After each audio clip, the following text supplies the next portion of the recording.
Hit me. From Studio P in Sausalito, the home of the hit, it's time for... Succotash. Yes, Succotash Clips, the original comedy soundcast featuring snippets from comedy. Soundcasts. And now, filling in for host Tyson Saner, here is Succotash executive producer, Marc Hershon. Yes, Marc Hershon. All right, that's enough, guys. Please pipe down now. These voices are driving me crazy. Thank you, Bill Haywatt. Once again, it is I, substitute host, executive producer, and ripstop nylon tenting material Marc Hershon, filling the host chair for proud Papa Tyson Saner. Tyson and his wife Laura, along with young master Jareth Saner, are doing great. Thanks for asking. With any luck at all, Tyson is figuring out the parent game, at least in the early going, because it's sort of a puzzle that nobody really ever gets a handle on, but he should be back succotashing it in no time. Until then, in the meantime, you got me, the OG host of this audio hayride, and I have got a bushel basket of grand Succotash clips to toss into your ears very soon. They include Daydrinking with Gary and Elliot, Dylan Brody's Neighbor's Couch Revisited, I Shake My Head, Inside of You, Rough Giraffe, and the Ron Burgundy Podcast. The story behind Succotash, if you didn't know, is that I started this little show back in 2011 as a way to showcase comedy soundcasts because, at the time, believe it or not, the medium of podcasting was floundering.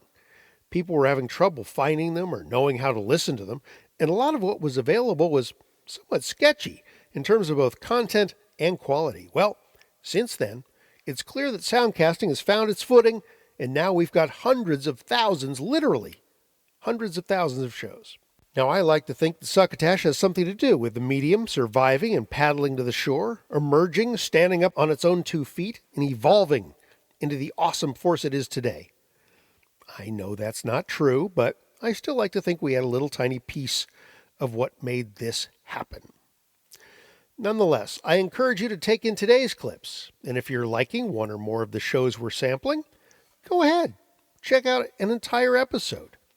Most of what we're featuring today can usually be found on outlets like iTunes, Spotify, Stitcher, iHeartRadio, SoundCloud, the Laughable app, and a bunch of other distribution points all over the web.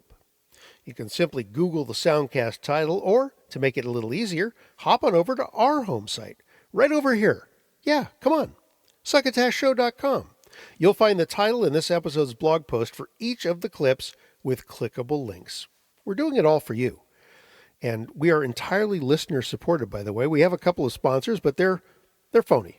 Don't listen to them, enjoy them, but they pay us nothing. So if you like what you're hearing, you want to hear more, please visit us at succotashshow.com, click on our donate button, click on the Amazon banner at the top of the page. So if you buy something at Amazon through our banner, we get a little kickback, or even buy yourself something at the Succotashery, a hat, a mug, some other fine piece of merch. So leave that entirely up to you. Today's show is brought to you, by the way, by Henderson's new Parka Pants and by TrumpPoetry.com.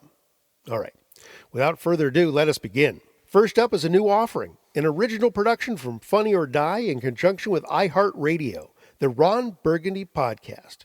And it's amazing. With Will Ferrell reprising his title as the clueless main character from the Anchorman movies, now in soundcast host form. I recently reviewed the episode that this clip is from for This Week in Comedy Podcasts on Vulture.com.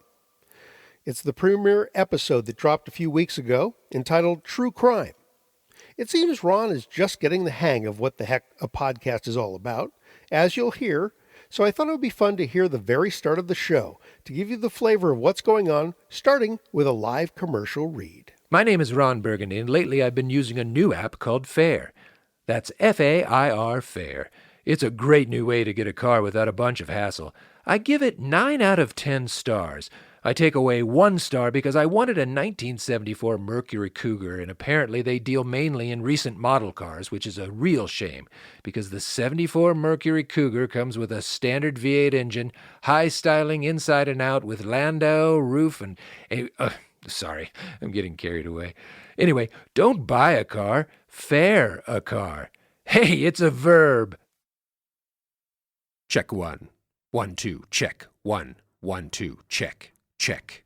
Check. Check. Is this on? Tell me when we are, we're rolling. And we will go ahead and start. Microphone check. 1, 2, 1, 2, 2. Micronesia. Philodendron. 1, 2, 1, 2, 1, 2. How are the levels? Are we getting good levels? Just tell me when we're ready, okay? Tell me.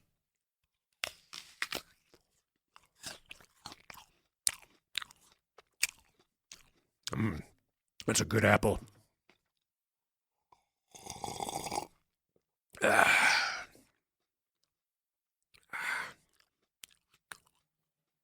I think Nothing like an apple and coffee. So just tell me when we're rolling. I think we're going. We are? Okay, why didn't anyone say anything? Just tell me when we're rolling. Okay, I think we're going. We were rolling. Since when? This whole time? Oh, crap. Come on, Nick. Jeez Louise. Okay, so we're rolling. Thumbs up from Nick? Rolling. Okay. I gotta choke down this apple.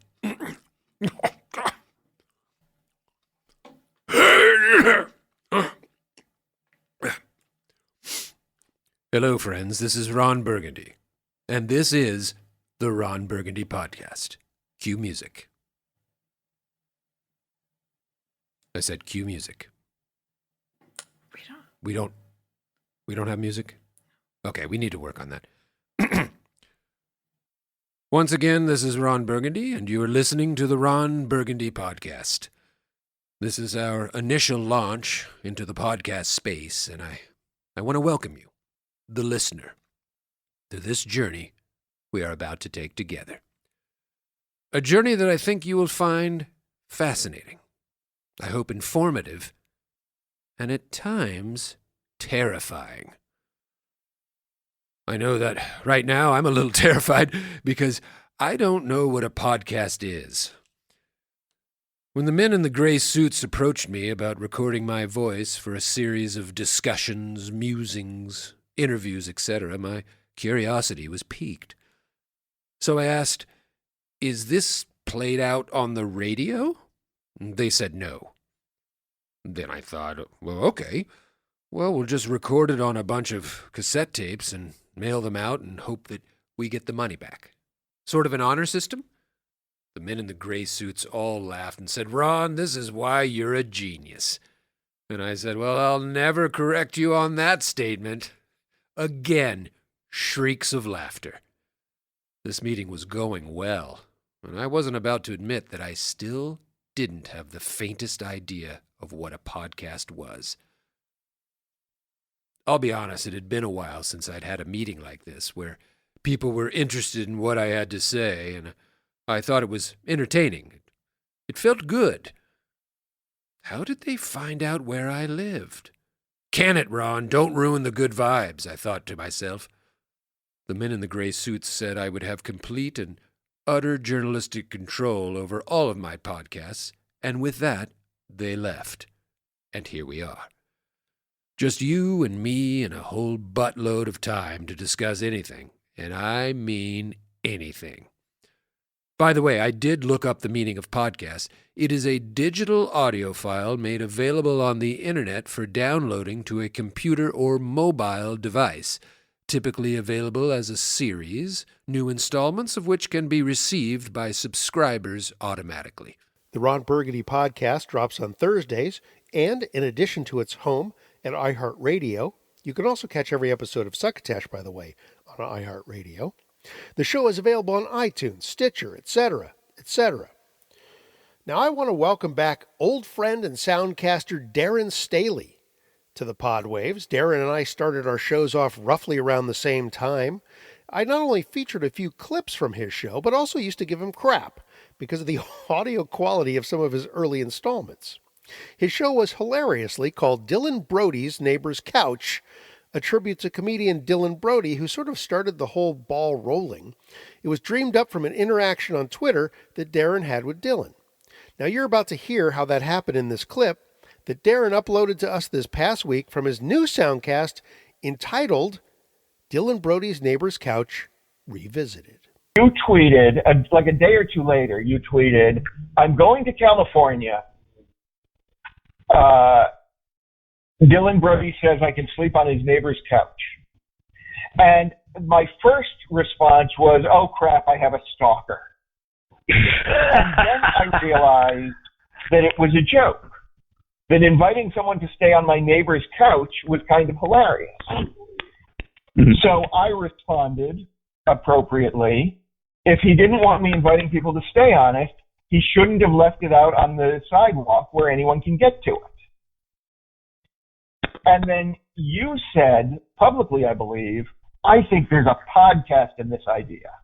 And then privately you sent to me, do you think I'm right? Is there a podcast in this?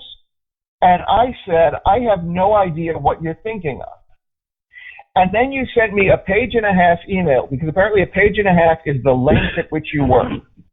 Yes, that's my number. I can't do nothing more, nothing less. You sent me a 1.5 page long email explaining what a podcast is. And I said, no, I know what a podcast is. I don't understand what you think is an idea for a podcast in this Twitter exchange that we had. And then you sent me a 1.5 pages, of course, that was essentially a project proposal. And as I understood the project proposal, it was that you would run a podcast that you would do by phone, but the premise of which was that you would come to California to stay on my neighbor's couch only to find out that it was on the sidewalk. That as far as anyone else was concerned, I was somehow doing you a huge favor. You were the only one who was aware that you would become homeless. Mm-hmm. And guests would come to visit me at my home, and you would waylay them to your couch and interview them. And I didn't fully grasp how that premise would play out in audio form, but I knew that you had an idea, and I'm a big fan of people having ideas. It's delightful to have Darren back with us in Soundcast land, and you can find The Couch on iTunes, Google Play, Stitcher, and other places too. Just like Darren did, if you're a comedy soundcaster would like us to feature a short clip from your show, you can upload an MP3 clip right to us at hightail.com/u, that's lowercase letter u, /Succotash, and we will get that clip and put it up on our show. Next up is a clip from the I Shake My Head soundcast featuring Lisa Gibson and Samantha Sperling, which is described on their Podbean homepage as I Shake My Head with Lisa and Sam follows the friendship of two funny women in their late 40s who find themselves having some of their best conversations in the car. They have opinions and love to laugh while bantering about everything life throws at them. All we want is for you to forget about your life, laugh at ours, and let our humor be the least stressful part of your week. All right, in this clip, their chat sesh ranges from puffy coats to static guard. What I need is to never see myself in a puffy coat again. Hence why you're not in a puffy coat today. Well, it's not cold today. So if it was minus 40 today? You would not be taking a picture of me with me in my puffy coat. So now... I have now officially have puffy coat problems. Really? I have puffy coat problems. But Samantha, here's the thing. Don't take this the wrong way. You're puffy. I know that. So you're in a puffy coat. But I don't need to look puffier. Okay? I am doing it good all by myself. I don't need a piece of clothing to help me out. But I do not need a piece of clothing. But it keeps you shut warm. up, because you are barely, you're swimming in the coat that you own. But I know in the coat that you own. It's too bad. So you too and big. HHG, you don't know my problems. I you know do not your know my problems. sorrow. No, you don't. HHG half the time doesn't even wear a freaking coat. Well, this is true. Right? Smart girl. Yeah. Because she never looks puffy. Well, no, she doesn't look puffy. She's not puffy. She's not puffy. She's not puffy. She's sweaty. She's sweaty. Different. But not puffy. Different. What would you rather be, sweaty or puffy? I think I'd rather Sweaty. be puffy. Really? Because I'm not a fan of sweaty. No, you're not a fan. You don't want to be sweaty and puffy. No. Right? Because that would be hell. That's so too now much. I'm officially in hell. You are in hell. I am now I'm puffy and I'm sweaty. Yes, that is hell. Hey? That would be hell. That's like menopause hell. for plus size women. We're going there. I'm happening. I'm on the other side of it. No, They you're told me. not. Yes, that's what they told me. I had the blood test done. Shut up. Yes. Fuck, I hate you right But now. I had mine. Watch your language. But I was menopausal. Remember, way before you cool kids were. Right? I've been dealing with it for a while. You're officially out of it. I'm more out of it than in it. Really? Yes. I want a new test. Right? Could I still have a baby? Why would I want to take the chance? Ew. I don't know. Ew. I'm just saying, right? Ew. I don't know. Okay. Are you over your puffy coat rage? Yes, I'm fine now. You know what? Here's the thing, Smith, and maybe this is the problem. I haven't said this to you for so long. You're so pretty. No, I'm not. Even my hair's a little too puffy. Well, because you're kind of growing it big and curly. Right? Like Lonnie Anderson or something like that, hey? Farrah Fawcett, you ate. Right? But it is getting a little bit big. It's getting big. Yeah. Are you going for a big look? I don't know. I'm not sure. Right? Jolene. Jolene. Are you going for like a Dolly mid-70s look? Oh, you know what? Dolly, she's cool, though. She's cool, but... She's a cool lady. I don't know if anybody ever says, I wish I had her hair. I don't think... Back in the 80s. I don't think people ever say that, right? Stumble out of bed, I don't tumble have to that the kind of kitchen, big hair. But it's closing in on no, that. it's not. Static guard. Do you use it? Yes. Hey, It's disgusting, though.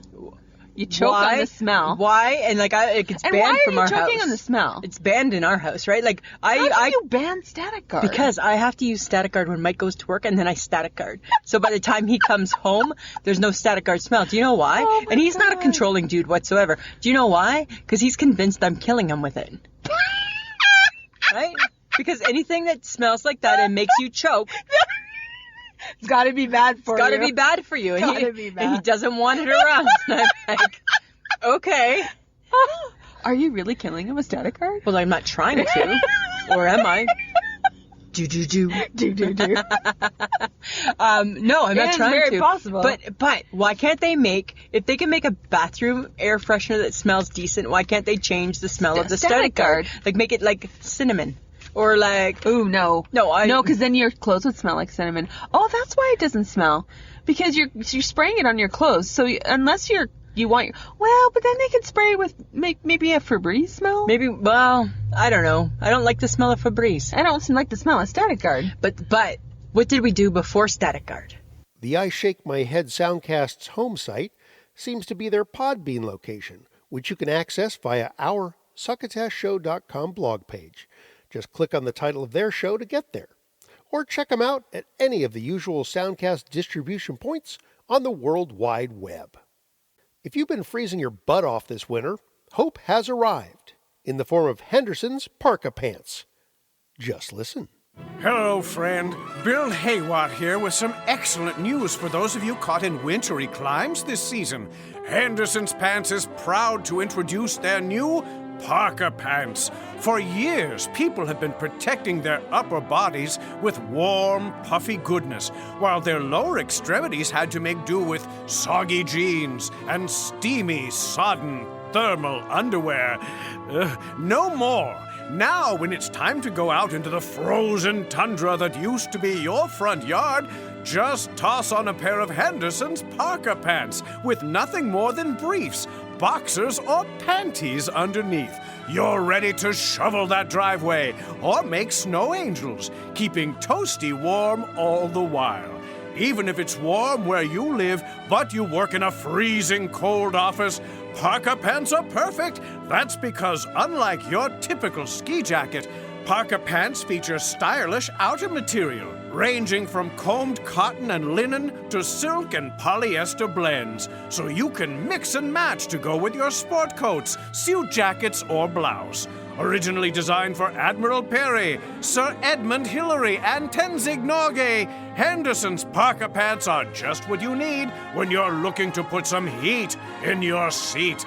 That's Henderson's, makers of fine pants since 1909, and now back to Succotash.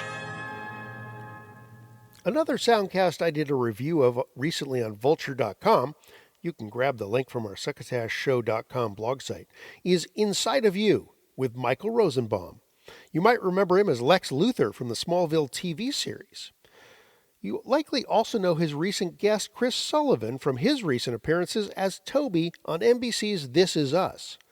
or maybe as Taserface in Guardians of the Galaxy Volume 2.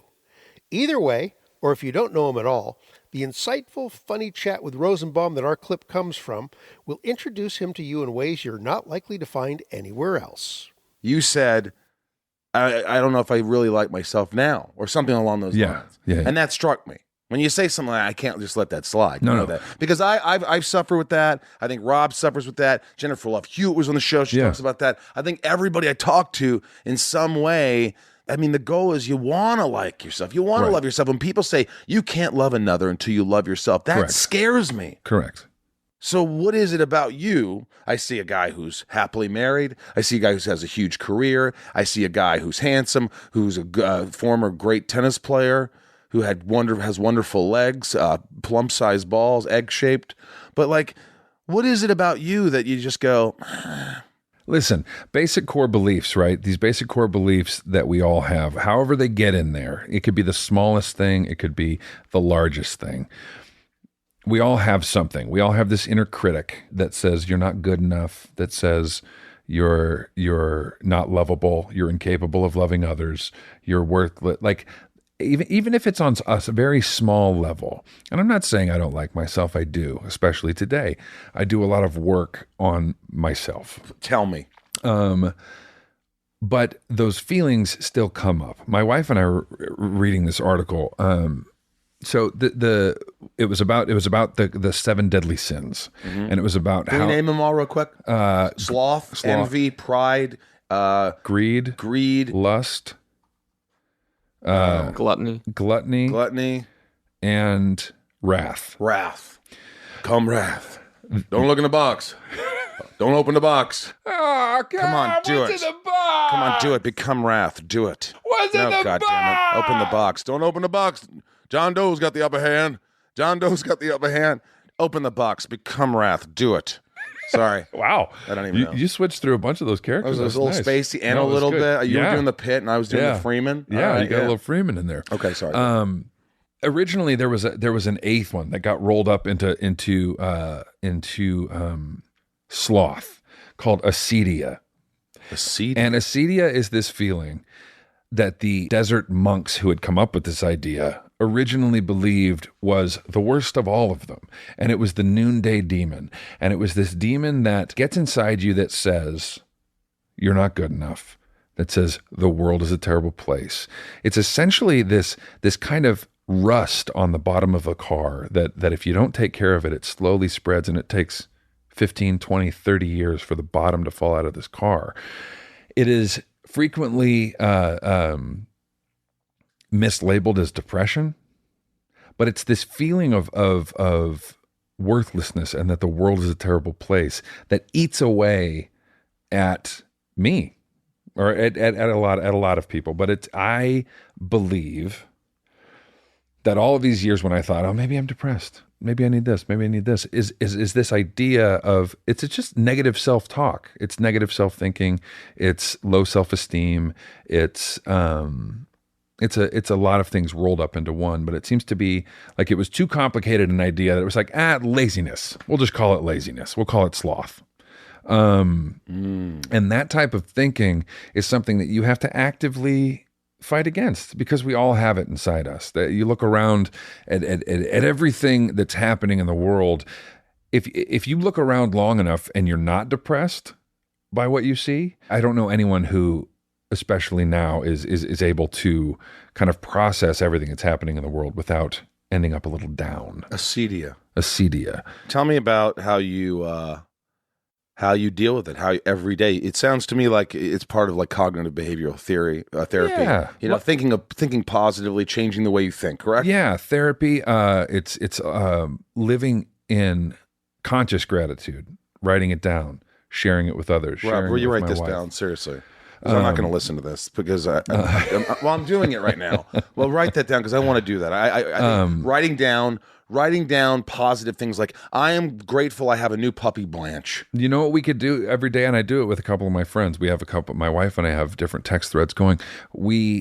Today I am grateful for ... 3 things. You and I could do that. And we could do it every day, and it doesn't have to be a big conversation. Gosh. It could be 3 things that we just send to each other. And when it's written down and when it's shared with someone else, it becomes this tangible thing in our lives that we can use throughout the day to remember to kind of get outside of ourselves. There have been some tasty chats on Inside of You. We should get Mr. Rosenbaum on this show. I bet he'd be a hoot. You can check him out on his home site at insideofyoupodcast.com or through any of the usual fine soundcast rest stops along the information superhighway. Now, there are 2 reasons I included the host names with the title of their show Daydrinking with Gary and Elliot on this show. Well, 3 reasons, really. The first is that's how it officially appears in Apple Podcasts. Second is that there are several soundcasts that appear under the title Daydrinking. Third is that one of the 2 hosts, Gary Anthony Williams, is actually a buddy of mine. We've done improv together, both in Los Angeles and in San Francisco. The other guy, Elliot Blake, is unknown to me personally, but any friend of GAW is a friend of mine. Plus, he knows his way around mixing a drink. We occasionally run out our Boozin' with Bill segment on this show, where our announcer Bill Haywatt mixes up a dangerous libation in the Studio P wet bar, so this show really appeals to me. Anyway, Gary and Elliot whip up a special cocktail for every episode of Daydrinking, serve it to their guests, and feature the recipe on their show and website. Recently, their featured guest, Tara Strong, voice talent extraordinaire, you know her from Powerpuff Girls, Twilight Sparkle, Harley Quinn, Batgirl, and so many more. She desired a Moscow Mule. Well, the boys didn't have any copper tankards, so Elliot whipped up a little something called a Ping Sling, which seems to wet her whistle just fine. And soon the voices were just pouring out of her. You know what? That's good. I take it back. You don't need the copper mug. This is a beautiful drink. Oh, thank you very much. Yeah, this is a good job. Thank you. I can taste that it's a mix between a mule and a mojito. Mm-hmm. And a mojito. Yummy. Yeah. Mm-hmm. Good. Yum. Nothing is wrong. Can you with make this 12 of them drink. right now? Thanks. I was saying that I don't remember voices, but you do because, as you said, they're people living in Correct. your head. Mm-hmm. The 2 characters that you just mentioned, it was Batgirl. Mm-hmm. Give me some Batgirls. She's literally the only voice I do that's like my own voice. Oh wow! Yeah. So you found that one that I can just talk like me, and not even worry about it. And what was the other voice you just said? Bubbles. But let me tell you. Before I ever met you, knew your name, whatever, and I still have little you can see I keep some little figurines of stuff. I was a freak for that cartoon. A 100% freak. And then when I met you and the other Powerpuff Girls, it was like a whole different level of admiration for people. The same way as when I met Maurice LaMarche. And it was like, the brain! Because I'm already an adult when that comes out. And I was already a professional actor. So to see someone who voiced something that I admired so much in my industry, like you got to do a lot for me to go, man, I really like that dude. If I can do what you can do, then, whatever. But it's somebody who can do way more than I can do, like you. That's incredible to me. Bubble me, will you? Will you bubble me up? Can you bubble me up? Gary, guess what? I'm just as tough as Blossom and Buttercup. Oh, come on. To date, is that your favy? No. Uh-oh. What is it? I'm going to guess.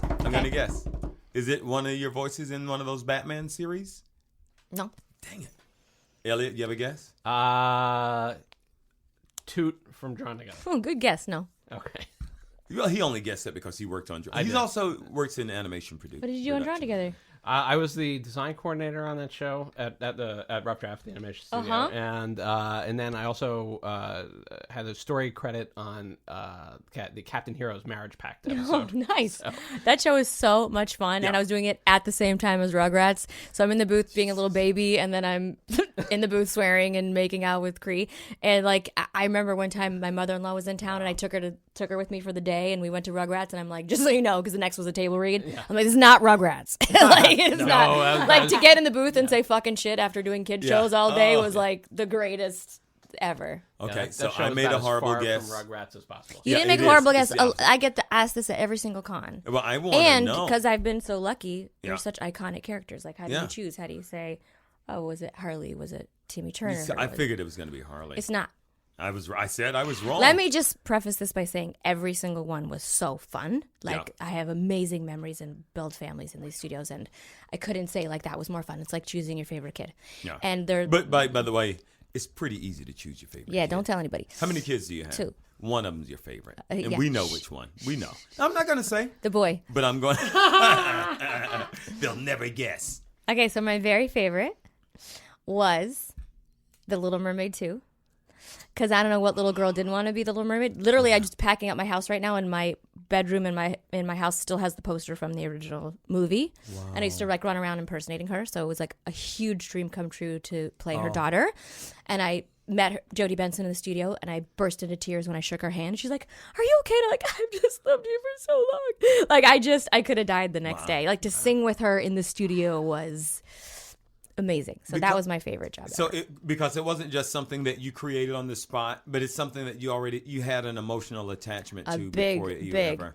I had that with Batgirl too, because I collected Batgirl stuff as a little kid. But it was a huge like dream come true. Everybody wants to be the star of a Disney movie, you know, and on top of that, the music was great. The story was great. It was the reverse, you know. In the first one, she wants to be a human. In the second, they need to keep her from the sea because the sea witch's sister wants to kill her.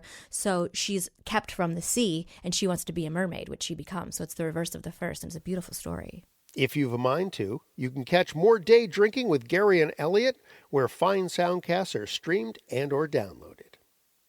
Before we get to our final clip of this episode, we've got a little more business to take care of. This episode of Succotash is sponsored in part by TrumPoetry.com, a chronological ode to a fake muse. Enjoy a rhyming spin on the news of the day every day, as well as over 500 archived daily verses thoroughly covering the White House, America, and the world with a sticky caramel coating that's impossible to remove. That's TRUMPoetry.com. Everything you need to know in rhyming couplets. TrumPoetry.com. And here now are a pair of short ditties, courtesy of TrumpPoetry.com. This first one comes from February 18th, just right back around the corner, number 702. To think of our agents repels me. To hang with dictators propels me. It just makes more sense that intelligence is whatever Vladimir tells me. And the second poem comes from February 19th, the next day, number 701. Seen through Donald's political prism, our country is plagued by a schism. He's leading the fight to champion the right. To the left of him's all socialism. All right, so you can get those and many, many more at TrumpPoetry.com. Our final entry in this week's Soundcast sweepstakes is from over in England and sports the delightful title of Rough Giraffe.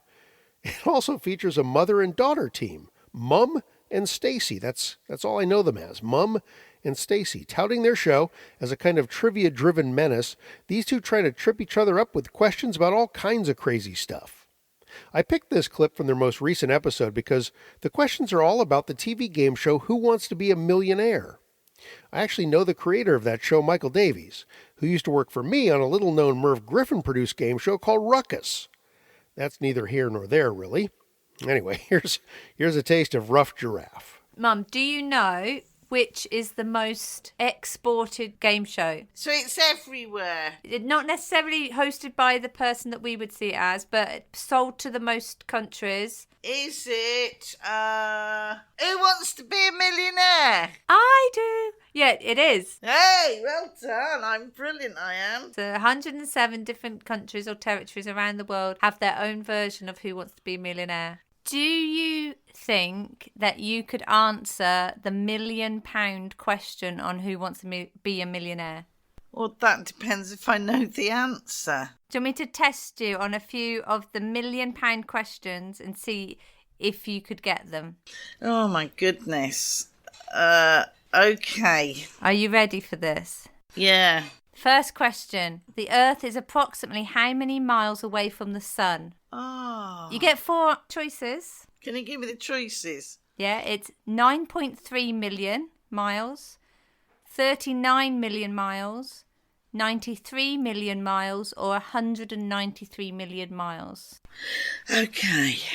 I'm going to say that it's not 193 miles. Million miles. Oh, is that what you said? They're all in millions. It's definitely not 193 miles. I thought it was getting a bit warm. 93 million sounds quite a lot. Yeah. I'll go for 9.3. That's your final answer. Oh, I don't know. I might need to find a friend. You can't call me. You're not my friend. I'm going to say final answer. I'm going to say 93 million miles. Final answer. No, I don't. Yeah, go on. Final answer. You just won £1 million. No, did I? Yeah, it's 93 million miles away. Yay! I'm brilliant. Give me another one. Which insect shorted out an early supercomputer and inspired the term computer bug? Oh, God. 4 choices. Moth. Oh, it not even got to have a proper name. It just got... Just vague. Moth. Just a vague moth. Yeah, it's not like Jack Jones the Moth or anything like that. It's just moth. Then there's cockroach. La cucaracha. Yeah, go on. Fly. Yeah. Or Japanese beetle. Which one of those got into a computer and inspired the term computer bug? Do you know what year it was? It was in 1947. So it's not going to be a cockroach. But did they not exist in 1947? No, they were on holiday. Okay. Did you say a fly? Said moth, roach, fly, Japanese beetle. I'm very torn between a Japanese beetle and a moth. Okay. Do-dum. Do-dum. Do-dum. I'm doing atmospheric music. a Japanese beetle. Final answer? Oh. Yeah. You just lost all your money. Oh, was it a moth? It was a moth. Oh. All right, do one more. One more. Last question to get back your £1 million. Yeah. Which of the following men does not have a chemical element named for him? A. Albert Einstein. B. Niels Bohr. C. Isaac Newton. Or D. Enrico Fermi. Which does not have a chemical element named for him? I would think Isaac Newton. No, I would think Einsteinium. Newtonia. No. Newton. What was the other ones? Fermi. Enrico Fermi. Yeah. And Niels Bohr. Right. Well, I think Niels Bohr does. Einsteinium for definite. Fermium is for Enrico Fermi. Yeah. I'm going with Isaac Newton because that was my first thing that I said. Final answer. All right, that's my final answer, and I think I've got it. You have just No. won £1 million. I'd be good on that game, wouldn't I? The answer is Isaac Newton. And you're right, it's Einsteinium, Bohrium and Fermium. See how brilliant I am. You're too good. I know. Want to tangle with the rough giraffe? Catch whole episodes at Mum and Stacy's Podbean site, as well as iTunes, Stitcher, and a host of other Soundcast hosts. Well, that's all she wrote when it comes to Epi188 of Succotash, the comedy soundcast. Please remember to rate and review this show on iTunes. 5 stars never hoit. And if you've something you want to get off your chest, you can always call our toll-full Skype line at 1-818-921-7212.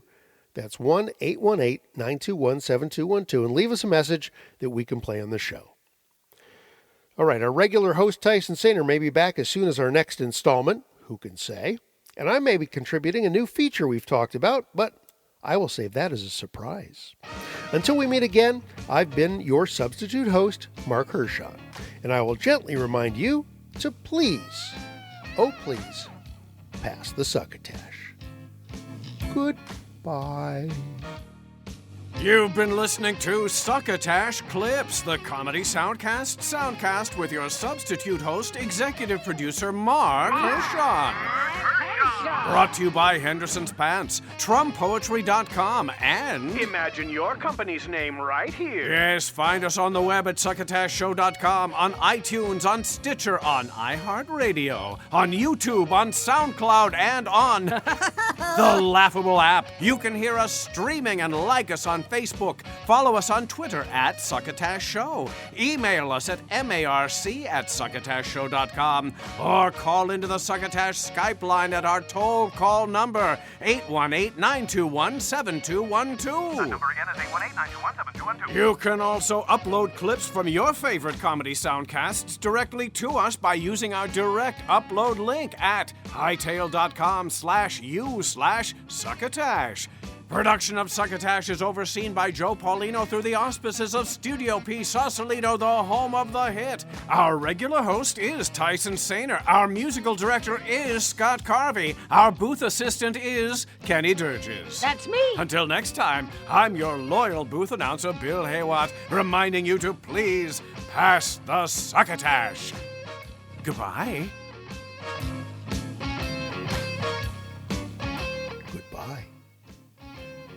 Goodbye. Goodbye.